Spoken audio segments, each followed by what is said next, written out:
this is the third and final video of this chapter. So let's see, start it.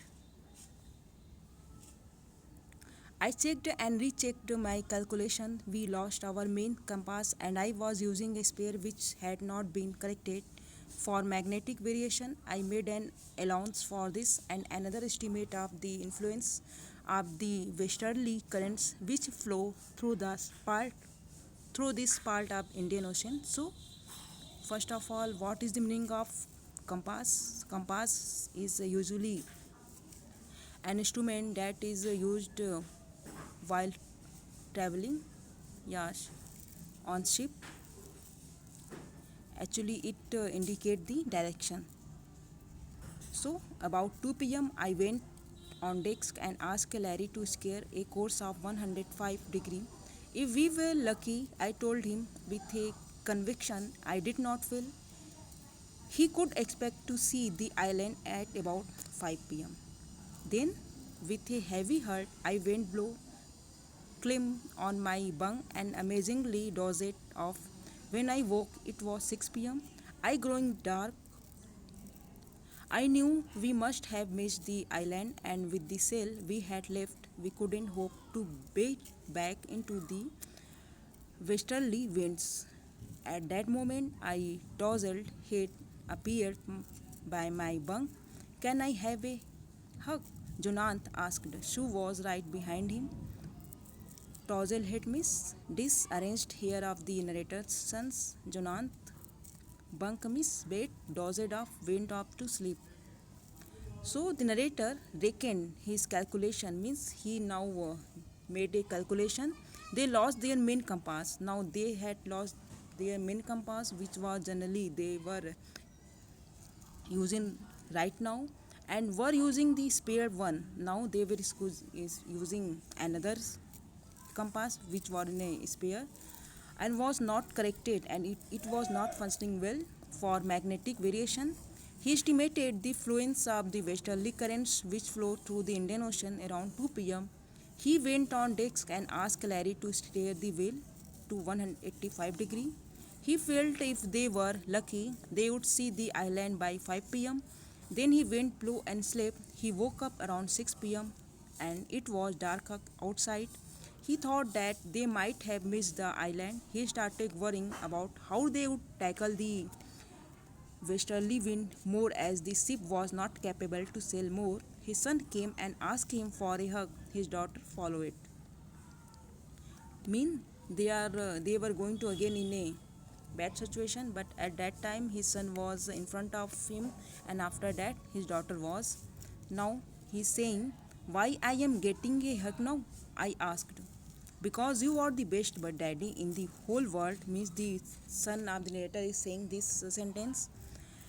And the best captain, my son replied. Not today, John, I'm afraid. Why? You must be, said Sue in a matter of the fact voice. You found the island? What? I shouted. It's out there in front of us, the coast as big as a battleship.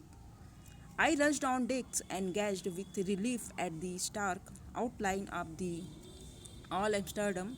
It was only a bleak piece of volcanic rock with little vegetation, the most beautiful island in the world. So bleak means an area of land lacking vegetation, deserted area. There is no vegetation grown.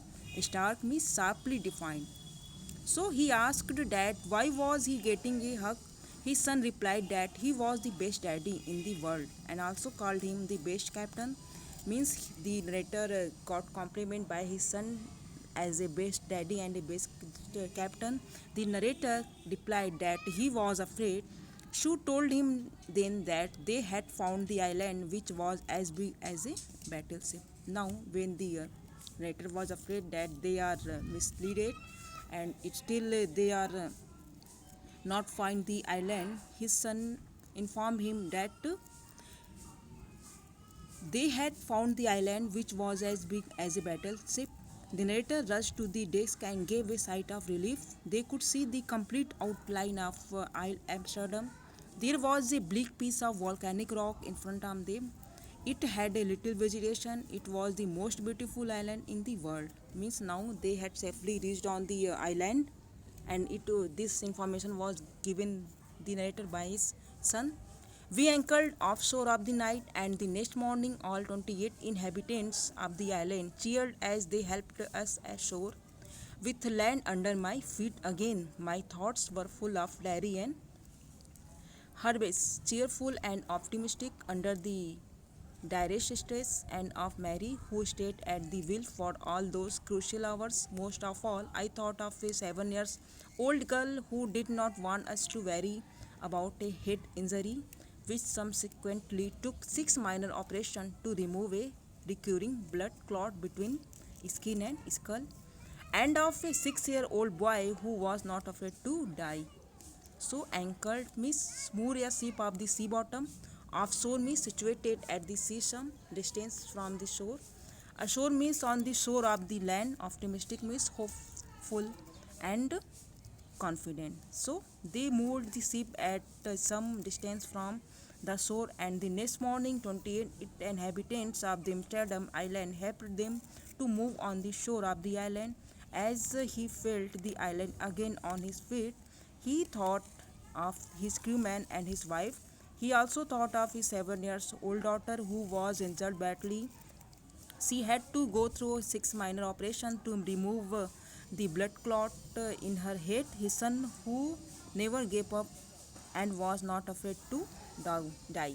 So, students, this is the final video of this chapter, and the actually at the last of the end, the writer, yeah, narrator, found the land under his feet, and he was full of so pleasant that definitely they are safe now, and her daughter had to face seven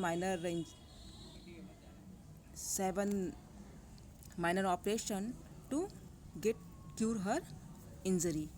So after it, you all have to write down the summary of this lesson and also the question answer that is given in the NCERT book in your notebook. Thank you.